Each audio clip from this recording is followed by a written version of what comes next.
Hello, and welcome in to another episode of You Are the One You Seek. I'm your host, David, and boy oh boy did I just record 45 minutes on the wrong microphone.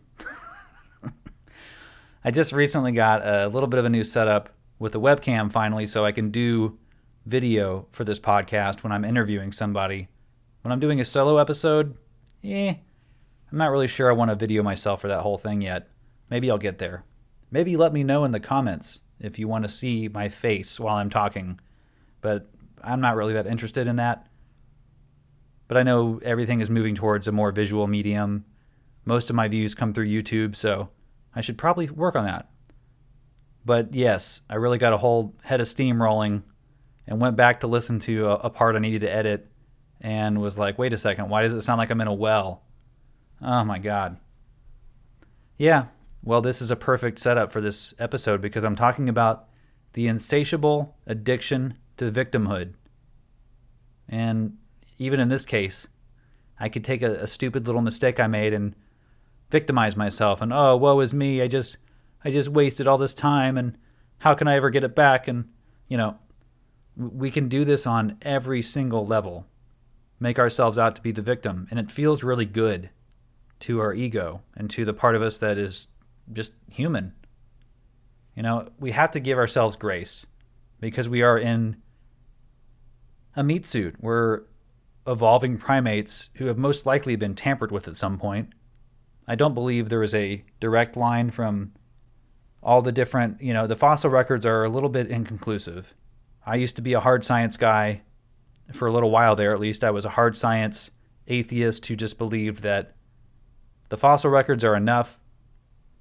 I listened to different primatologists talk about our origins and how they found convincing enough evidence for, the way our skulls are shaped and how similar they are to the modern human in terms of fossil records they found of Homo habilis and Homo, don't even ask me to name all the different stages of primate, but now I kind of have a different perspective that maybe there was a little more going on there than just a straight line of evolution. But I do believe evolution is certainly a quintessential part of nature. But man, it feels really good when we mess up, when something happens to us, to just have a scapegoat.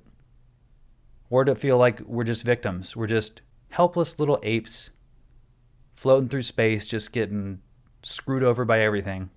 And man, I wore that like a crown for 37 years. Just nothing but victim mentality. That God made me very special and loved me very much, but he also was going to roast me in hell forever if I committed, the unforgivable sin in the Bible, right? The blasphemy against the Holy Spirit, whatever the hell that is. And it was just a lot easier for me to assume that I was garbage and unworthy and all these other things that just feed right into that victimhood, that sense of life is definitely happening to me and not for me. And if you listen to my podcast at all, you know that that's something I say all the time, is that life is happening to you and not for you. And man, I'm saying that to myself more than I'm even saying it to you, because I have to remind myself every single day that I'm not a victim. That yes, things can happen to me that don't seem like something I would choose, but I have a choice in each different thing that happens, how to react, how to respond, if I'm going to put love or fear into it or anything else on the spectrum. And man, it's so liberating to just step outside of this victim mentality and feeling like I'm powerless, I'm helpless. Where is God? Where is grace? Where is mercy? And especially looking at the world, it feels like an endless string of victimizations. And I again wore that like a crown. Just saying, well, even if this bad stuff isn't happening to me directly, look how much it's happening to the people in the world around me. These people who didn't deserve it, right? You watch people in a war zone being bombed to hell over and over, and you see kids being shredded by munitions, and you think, well, what did they do to deserve that? And I don't currently think there's anything that any child ever does to deserve that, to be clear. But I also don't believe that we come here in these lives expecting things to go perfectly. And I also believe we choose to come to this life. We choose to come into the life of a human being, just like we can choose to come into the life of an eagle or a worm or a monkey or a completely different species from a different planet. Like, I actually believe we have the choice to choose anything in this universe. And of course, that begs the question, why the hell would I choose this broken down ass thing, right? Why would I choose to have my family members constantly show me their disapproval, or to have people in my life that I love die at a young age, like my brother, or all these different things that can happen in this life that are so damaging and detrimental and so easy just to go, well, I guess I'm just one of many victims floating around on this massive ball shooting through space. But I can't tell you how much liberation there is in removing the identity of victimhood and replacing it with autonomy and choice and love. And it's not easy, my friends. It is a long process for a lot of us. Some people have that Kundalini awakening or breakthrough DMT trip or something that spirals them very quickly towards this new understanding of, oh, I'm not just this body. We're all actually united. We're all truly one. But we're just having this dream. This little weird experience of, oh, I must be David O'Donnell. I must be a human being from the deep south who wishes that my life went completely differently, right? So I grew up, a Christian in a Christian house with Christian messaging about how much God loves you very much, but he will roast you in hell forever if you choose poorly or commit the blasphemy against the Holy Spirit, which is the unforgivable sin in the Bible, which no one could articulate for me what that meant at any point. Because people who claim to know the Bible as irrefutable truth can't usually back much of that up when actually pressed on it. And I was so bothered by that over and over and over. Like, how can you be so sure when there's so many giant gaps in understanding and textual errors and all these major apparent obvious problems with the Bible? How can you stand there so confidently and say, nope, this is inerrant? It's not. And there's so much evidence for that. How can you possibly be so sure? It really bothered me when I could sense that adults were lying to me just to herd me into a camp and a way to understand the world through their lens and not to truly understand it on a heart level for myself. So I wore the crown of victimhood and I said, I'm just being deceived constantly by these people who are liars and grifters, and in many cases pedophiles and criminals, people claiming to be holy followers of God. And so even as a Christian, I felt victimized by, why would God put me in this situation where I'm constantly being surrounded by all this trouble? And a brother who didn't understand me or show me love for a lot of my life, and then who was taken himself very early from this life, who had a tragic accident that made the last 8 years of his life a living hell. Why would I ever think that we're not victims after all that? After watching children get sexually abused all around me in the churches I went to, how would I not put that through the lens of victimization? And the only way that I've been able to get through any of that is just by letting those things go and forgive them and understand that maybe I actually chose to be in these situations to learn something. Maybe my soul had a bigger plan for my growth. And, that can sound really trite and almost just as nonsensical and abusive almost as some of these other messages I got in Christianity. Like you don't want to tell somebody who's just been through something terrible, you're not a victim. You chose this to happen. Your soul made a contract with the person who just hurt you or your family, and you just need to accept that. Like, no, that's not something you want to just throw out there, because we don't actually know. There are soul plans. We do make contracts with people where we play the role of perpetrator and victim, but you don't know when it's maybe not a contract. Maybe it was a free will choice to engage in something that wasn't pre-planned, wasn't part of some overarching learning experience for you. And so it's better just to tread lightly with that stuff and not be so forceful. But that is certainly a thing I'm working on, is not being so evangelical about whatever I happen to land on. But that's also who I am.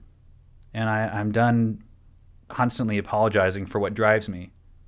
But I say all this because I want to have some level of humility about, okay, I might have a really clear idea in my mind about something, but if it makes no sense to you, there's no point in me trying to shove it into your understanding. Like, we're all at our different levels of growth, and we're all learning our own lessons. And what might be really important or resonant for me might be absolutely worthless to somebody else. And there's no problem with that. There's no reason for me to get upset and be like, how could you not understand me? This is so clear. The same way that, 4 years ago, if you had told me that I was going to believe in God again or be spiritual, I would have laughed you out of the room. I would have said, I'm never falling for that again. I'm not a sucker. I let that victimize me for 37 years. You can go to hell. That doesn't exist. But, I just was sick of people telling me what to believe, what to think, and how to view the world. And that was an important part of my process and my journey, was releasing all of that and saying, it is ultimately for me to decide and make the choice, what do I believe and what do I want to gravitate towards. And man, I spent a good chunk of the last few years really waffling back and forth between things are good, life is great, to what is going on in this freaking world, dude? Why are we blowing each other up nonstop? Why are we finding new ways to hate each other and divide each other?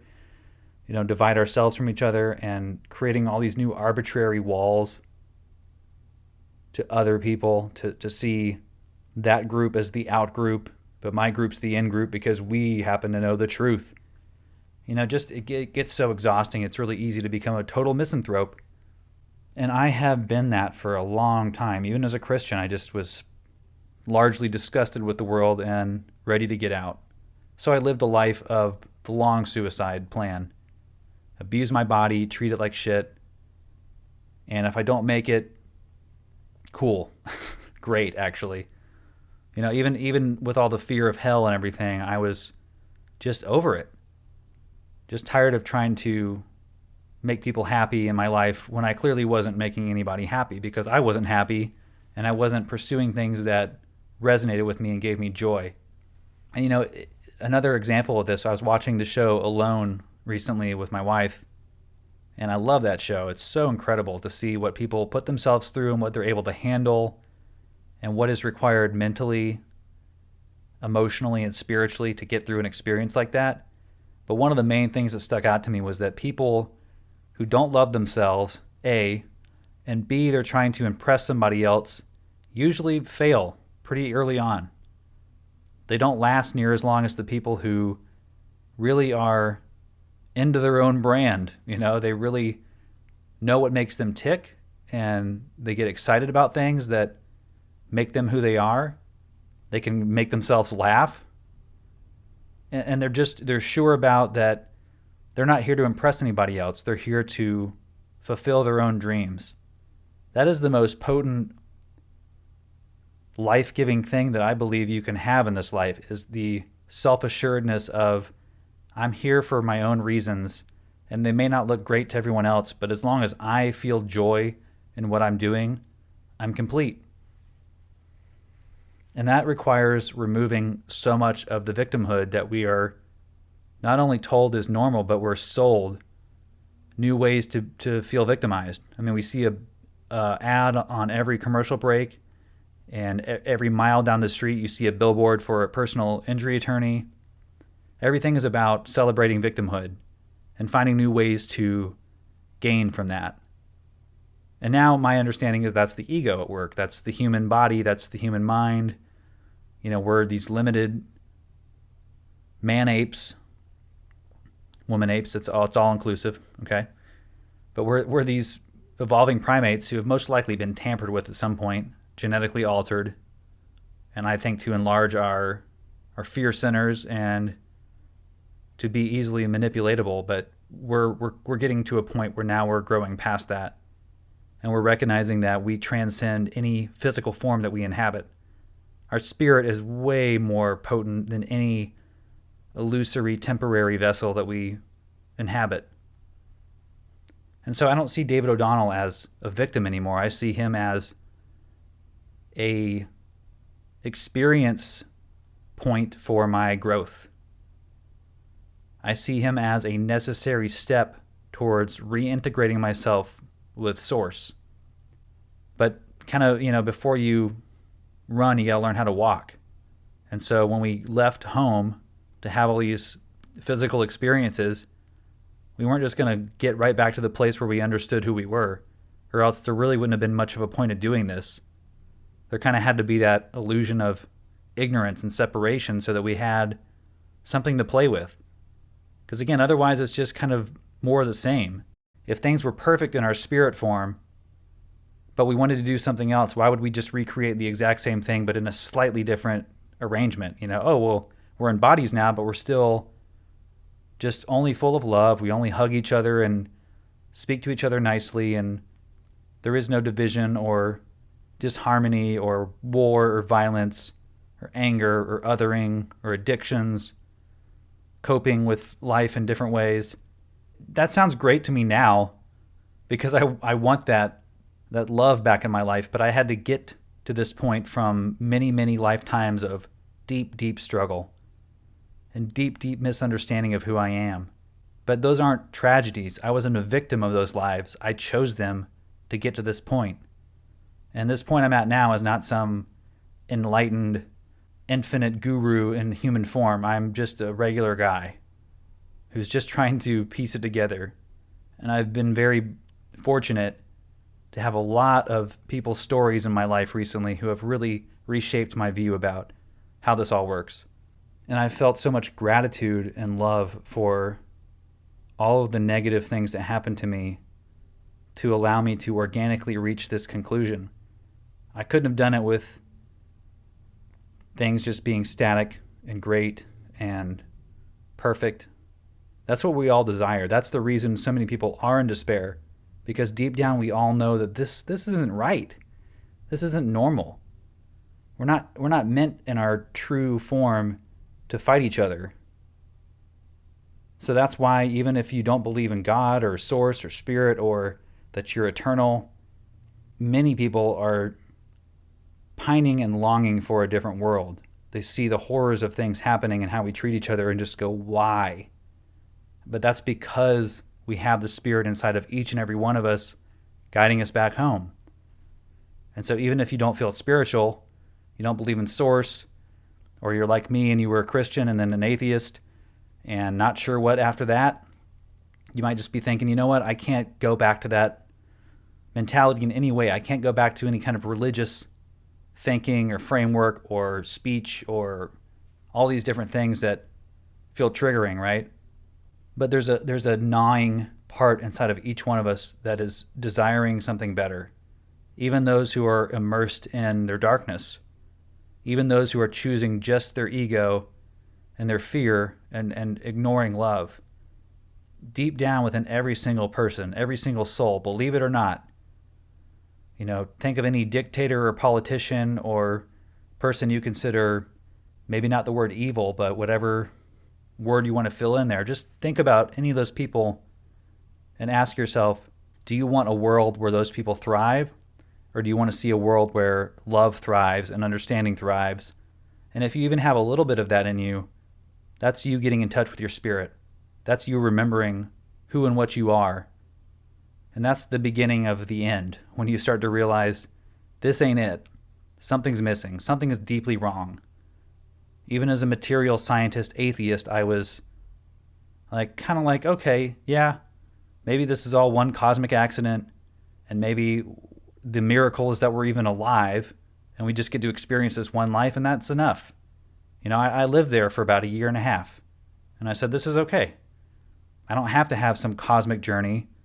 I can go right back into the ground, be done with it all, and that's it, and that's fine with me. But that clearly wasn't fine with me because I didn't rest there. I kept having that gnawing inside of me that, dude, there's more going on here. There's too much spooky crap in the world. We're getting all this. That was kind of also around the time that the Pentagon was talking about UFOs and stuff. And of course I was like, well, if the Pentagon's talking about it, of course, forget it, it's a lie. And mostly that's still the case, but the dam has begun to break with a lot of things that we don't really understand, that science can't really explain yet. Quantum physics, quantum theories, quantum mechanics, near-death experiences, all these different things are happening in a way that's becoming more prevalent and forefront, that is hard to run from and ignore and say, we're just material, temporary things. Like the whole concept of consciousness being not housed in our bodies is gaining major traction even in the science world. And that should beg a lot more questions.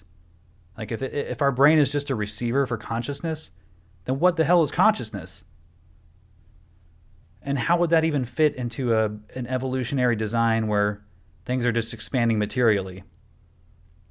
Like that's some next level stuff happening. And that was for me kind of the impetus for exploring anything else. And once I began to pull those threads, I came across my first near-death experience really quickly. And I've shared this before in previous podcasts, so bear with me if you've listened to everything to this point. Also, you're a absolute hero if you've listened to every podcast to this point. Thank you very much. I actually really, really appreciate that. But yeah, it became a gnawing on me that I couldn't ignore. And I'm so glad. I'm so thankful that I wasn't able to rest in just a place of, just a temporary monkey floating through space on a rock. But there's a comfort in also adopting this really simple view of ourselves. We don't really often want to be confronted with, wow, what if I'm actually powerful? What if I actually have an infinite consciousness? What if I'm actually part of God? What if I decided to come here? What if I decided to be in these people's lives that drive me crazy but that I love? All these different things, I began to ask those questions, and I began to release this idea that I was a victim of all the terrible experiences in church, all the pedophiles and criminals who were leaders of those churches, my brother dying early, my parents putting a lot of pressure on me to believe a certain thing, my desire to make people happy in my life by just performing in a way that would suit them. And again, whether it be parents, pastors, spouses, children, friends, whatever it is, we're often being deeply inauthentic with ourselves in order to manage other people's feelings about us. And man, that is a losing game. When you try to live in a way that is utilizing other people's emotional perspective on you to shape your view of yourself, you're already losing, because their views are going to change. They're fickle just like you are. They're human just like you are. They're subject to the same shortcomings and the same tendency to kind of walk away from inconsistencies, or once you start to pedestalize other people and they let you down, it's a really dark place. And so I realized, man, I can't base my view of myself on how everyone else sees me, because their views are going to change, and then I'm on the roller coaster with them. You can only find contentment, I believe, when you actually like yourself, when you actually feel like I was talking about with alone, when you're into your own style and you know what makes you tick, and you go with what gives you joy versus what other people are going to, give you feedback on. Like, well, you didn't do this the way I would have done it, and I don't know if I can really be around that. Okay, great. Then no one's forcing you. You're free to leave. And that's, that seems really harsh, right? Why would you just let people walk away from you? People you care about. Well, if they don't really respect that you are an autonomous individual who's pursuing their own interests, then maybe they're not really worth investing your time and energy with. And I've had to do that. I've had to cut off friends who were just kind of stuck in the loop of negativity with me, especially friends who were part of the church, who were really good at, like me, identifying as a victim and waiting for God's wrath to strike down their enemies and hoping God's wrath would be spared from them. I mean, it's real easy to take that kind of messaging and just spiral with it and need comfort with a friend to discuss all the ways that, well, at least we're not like all these other people who are surely going to be on the receiving end of punishment. There's just so much self-righteousness and arrogance when you begin to view things that way and look for a more tribalistic approach. But part of releasing victimhood for me is releasing that grudge against other people too for what they've done to me or what they've done to others. And it doesn't mean that my heart isn't constantly broken for people in the world who are just going through absolute hell. I mean, there are pockets on this earth of just horrific violence and instability on every level. And it does feel really trite to be like, oh, well, they're not victims. They chose this. There's still free will. We didn't come here with the exact map of what we're going to do, and we're not executing that perfectly. We all have a free will choice to make in every moment. But I believe there's an overarching poetry about it all. Like the universe isn't just chaotic and cold and dark and, indifferent to us. I've heard that a lot, how the universe is so indifferent to your suffering. And that is a bleak ass feeling when you just recognize that, oh, this is like trillions of planets in this thing, and it don't give a shit about my little monkey body living and dying. I actually now believe the opposite. I think the universe is waiting for us to awaken to our own light. Because when we raise our vibration, our energy, our understanding of things, it raises everything around us. Like the rising tide lifting all boats kind of analogy works on a spiritual level. When we begin to radiate love, other people catch on to that. They start to find ways to love themselves and forgive themselves, forgive others, release victimhood, and then all of a sudden, oh, hey, look at that. We're all kind of vibing at the same level. We're all into this love trip where we don't see the divisions in each other as truly a division. We see a difference in our uniqueness, but we don't use it as a point to other and be tribal and cut people down. So ultimately, releasing victimhood is an individual journey and experience, and we're all going to have to go through it at our own pace. And maybe you go through this entire life feeling victimized and you don't make that transition in this life. That's fine. We've done it probably hundreds or thousands of times, which sounds bleak, but we chose each and every single one of those experiences. And so I'm choosing to look back and say, okay, I probably have lived all these different lives. I don't have direct current knowledge of them or information about why or what I did, but I can make a choice to love and forgive every mistake I made, which isn't really even a mistake. It's just we can make errors in thought. We can't sin. We can't be condemned to hell. We can create our own reality, though. And if we believe that we're worthy of condemnation and we're only vessels for torment and torture, we might actually create that environment. And so that's why when you hear like those 2% of near-death experiences that go to hell, I believe that's often from the creation of our own minds saying, oh, I deserve this. Oh, I deserve to be tortured for what I've done. Well, we're creators. Our spirit is naturally, intuitively creative because it is made directly in the image of Source. And I know that's triggering if you're like me, an ex-Christian. But truly, we are God split into an infinite amount of pieces, slowly reorganizing itself back to the whole. And so that's going to look very different depending on which part of the journey you're on. Every piece is on its own little path. It's all going the same direction, but it might take a lot more twists and turns. You know, the soul next to you might be on a straight line while you're zigzagging all over the place. And there's no judgment to be had there. We don't need to look at the darkness or the error or whatever in our brother and sister and say, man, they just don't get it. Man, they're really lost. They're never going to find home. Choose to say, hey, that's just another flower just like me. But instead of being fully bloomed or close to being fully bloomed, it's still in its seedling stage. Would you judge another flower for being in its seedling stage? Or would you just understand that it's on its own path of process and progress? So that for me has been so liberating to reframe all of that. And it allows me to remove the victimhood and the addiction, the insatiable addiction to victimhood in my own life. And I wish that every single person who is listening right now and feels guilty, victimized, angry, bitter, maybe you've had someone close to you die recently, maybe you, like me, haven't had work for several months, and there's pressure on you to make money and all these other things, and you might feel like, man, I'm just a victim in this time I chose to live here. Or maybe you think you didn't choose to live here at this time, and you're just, again, a victim of circumstance. How could I have been born into such a chaotic, crazy world? Well, again, we have a choice every day in how to perceive it. A tricky part of that is not being directly connected to the knowledge of everything that's happened before, so we are kind of acting a bit on speculation.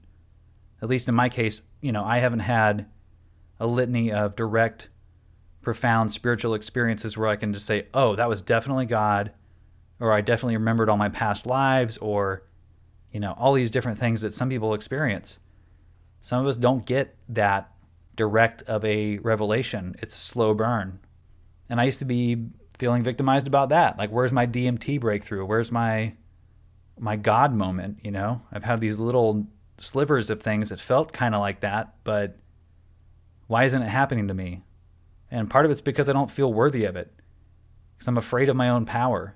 Can you just think about that for a minute? Like, if you are God, if you have the exact same power of creator, isn't that kind of terrifying? Like, that you can choose to do whatever you want? I don't know, that scares me a little bit, to think that I have that power within me to create and to manifest my own world and life and path. It's easier to be like, no, I'm just a little cog in this machine. I'm just a little piece in this puzzle, but I don't really have any power within that. I'm just kind of playing my role, and then that's it. So just maybe, I don't know, there's no harm, no foul for a little thought experiment. Just take a minute and ask yourself, what if I had the same powers of an almighty, all-powerful, infinite creator? What if I was created in the exact same capability of that source, but within that, I'm my own individual, unique thing, person, whatever?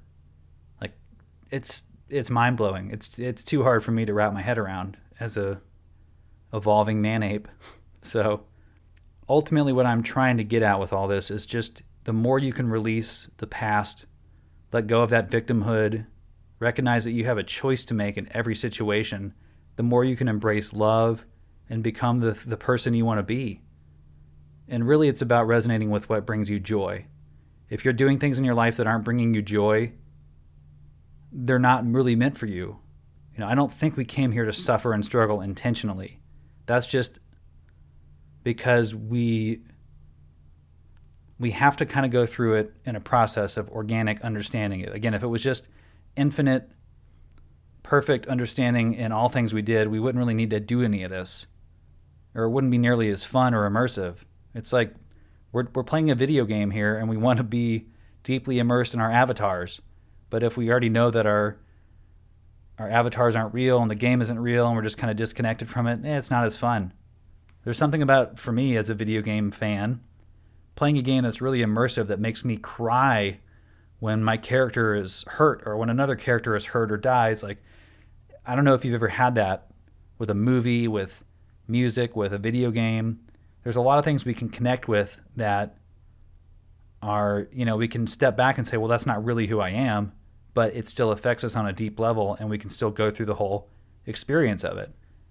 And that's, to me, what we are as human beings. We're avatars having this dream experience of what would it be like to be David O'Donnell and have a body that doesn't work with him very often and headaches that never go away, but a beautiful family and a beautiful life, amazing children, and never really having a moment where my physical needs weren't somehow provided for.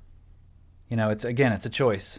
Everything is a choice. Everything is about our ability to be in the now moment and to let go of the past, to forgive the mistakes we might have made, the people we've hurt, and to just begin to embrace our own light.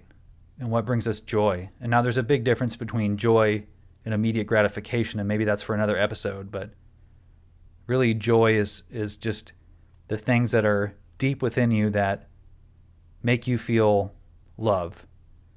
And for me, joy is when I help somebody else, when I step outside of myself for a minute, my own problems and struggles, and I invest in somebody else or something else that is, of some benefit or greater good, and then seeing that play out and watch the ripple effect. Like, that's the stuff that brings me joy, but yet I embrace it often too little because I'm so caught up in the immediate gratification of all these other things that are distractors.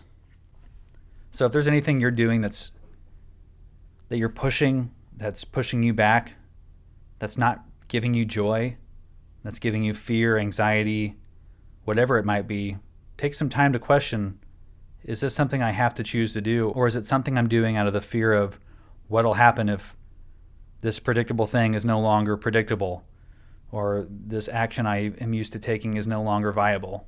Again, it's scary. It's scary to be in a new place, adopting new ideas and new strategies. But if you're an infinite part of Source and you have the same powers of Source in your natural state, then man, there's nothing to lose. Your spirit is way bigger than your dependency on things to get through this life. And I'm not here to condemn anybody, obviously, for having crutches, having dependencies. It's a big part of being human is finding coping mechanisms. But I guess when you really, when I look at people who have really kind of arrived in my eyes, they're able to just be in the moment and go with the flow. And that flow might take them out of their addictions or their habits. And if they can just choose love regardless, then man, that's pretty much it. You pretty much have made the full journey of understanding what it means to go through duality. The duality of your spirit and your physical self. And with that, I think we are on the rise, my friends. I believe that there is energy that is raising on this planet at a rapid pace. And on one hand, there's energy going the other direction. There are people who are giving more and more into their despair, their frustration, their anger, their violence. And we have a choice every day. But there is a larger percent of people on this planet who are wanting things to move towards the direction of love, acceptance, inclusivity, and just the release of that victimhood, the release of fear that this life is it. And what I do here is determinative of everything else. You always have the ability to love, forgive yourself, and to move past all of the hurt and pain. It ain't easy, but it's so worth it. And I'm just a couple steps in on that journey. I'm just now ingesting all these different resources and stories from people and interviewing guests who have died and come back and telling me what they've seen. And man, it's so awe-inspiring. I feel so uneducated on many levels. I wasn't a good student, so I didn't really study up well in school. So I'm uniquely uneducated and unprepared to be impressive or compelling to a lot of people. But I realized that this is what I came here to do, was to find the love and forgiveness for myself, to be able to let go of the past and to let go of my fear of the future, and to just try and be in this moment. And once I can do that, I can start to help other people a lot more. I don't feel really happy in this life unless I'm doing something to contribute to helping somebody else or helping something else. I've realized that over time, that as much as I want to just put on headphones and let the world go away and be in my own little bubble, I start to really degrade quickly. I go inward in a very negative way and find that that's not really what fulfills me. That's not what I chose this life for. I hope I chose this life to bring a lot of light to other people, but I know first I must bring that light to myself, or else I'm just another unhealed healer.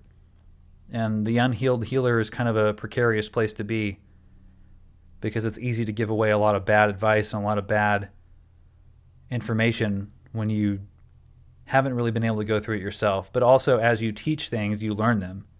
Anybody who's ever had to instruct anyone else, maybe it was just like you were teaching someone how to snowboard or how to, do zip lining or how to build a table, insert anything that you can teach someone else to do, how to make a YouTube video, how to start a podcast.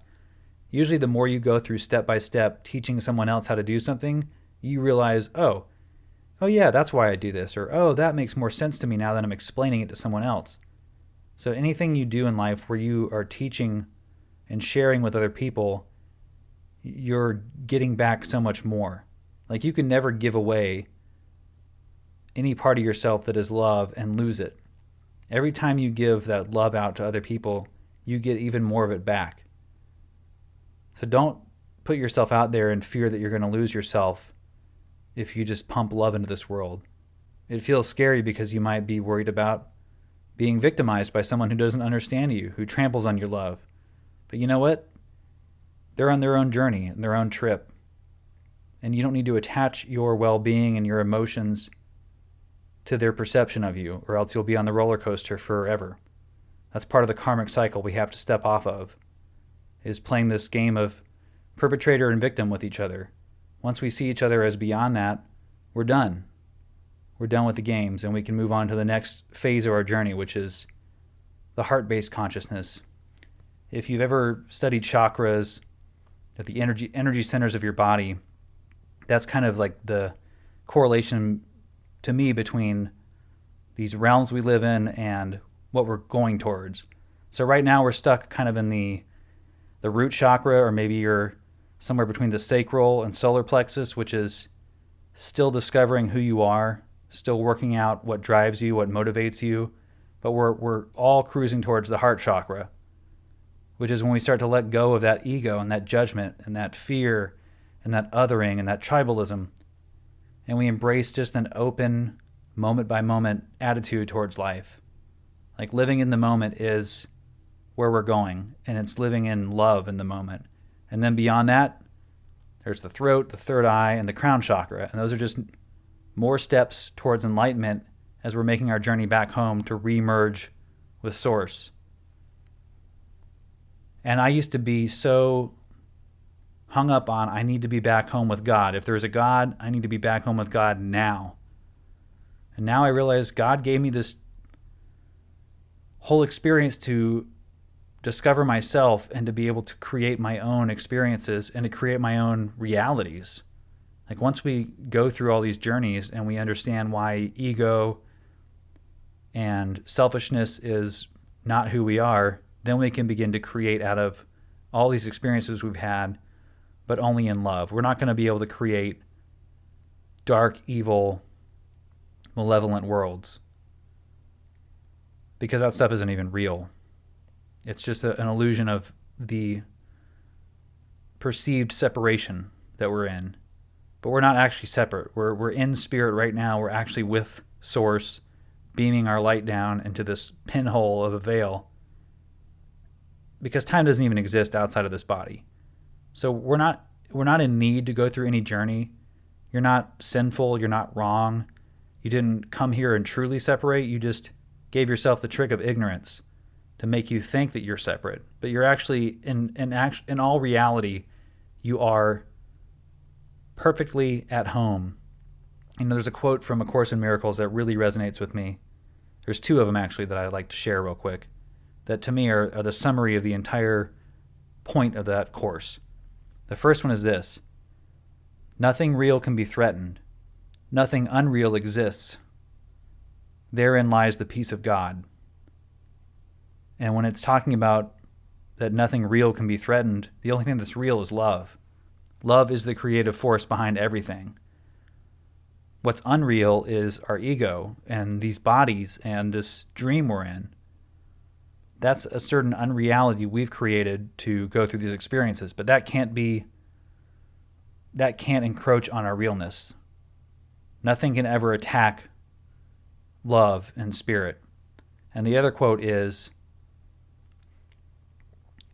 "Spirit is in a state of grace forever. The only real thing is spirit. Therefore, you are in a state of grace forever." So again, we're already with God, we're already with Source, projecting our light down to have these experiences, but we're never in danger of being cut off. We're never in danger of Source separating us off and saying, well, you did too much wrong, now you're on your own. Can't happen. It cannot happen, or else God would be cutting off his own hand despite his nose. This is assuming, of course, there's a physical form to God or Source, but there isn't. Source is an infinite field of love energy that is infinitely creative, but does not require anything back, does not require our fealty or, bowing at the throne. It is there to just shower nothing but love on us and to let us go out and play in our own unique experiences. So, if I haven't gotten preachy enough for you already, I think that's a good enough place to wrap it up. Again, I'm hopelessly evangelical, even as a ex-Christian / hardline atheist to now a seeking spiritualist or a divine reflection of Source. I truly see myself as that now. As just as divine and worthy of the Source that I came from. And so are you. So is every single living being. They might just be at a different stage, but they're right there with us, going through their own journey. So, man, think about the transformative power of applying that to your worst enemy, or to the politician or world leader that enrages you the most, or social media figure, or whoever it is, that you just say there's no way that that person is in touch with love on any level. There is no way that Source is in their being. It's very difficult, but if we can see the pain in them as a cry for love and a cry for help, then we see that in ourselves when we've had those moments where we felt worthless and angry and acted out on that. It keeps me in a state of being able to quickly forgive other people, despite how horrific their actions might be. So if you're in that place too, man, just make a choice. Choose love and choose to be in this moment and not tied to your past or dreading the future. Even if you have good reasons to do it, those reasons are going to disappear, and we're all going to be united in a way that our little tiny monkey ape brains can't even freaking comprehend. So I am so looking forward to meeting each and every one of you who have listened to this podcast, who have shared in this desire to raise the vibration of this planet and to rapidly usher in our ascension. We got some really, really awesome stuff in store. So don't give up, stick around, and I hope you will join me again soon on another episode where hopefully I'll have another great guest on. I've got a few that I'm either lining up or have lined up. So yeah, stay tuned, stick around, and I wish you only love, light, and the best. And as I say every time, remember, the world is not happening to you. The world is happening for you. Go in love, and namaste.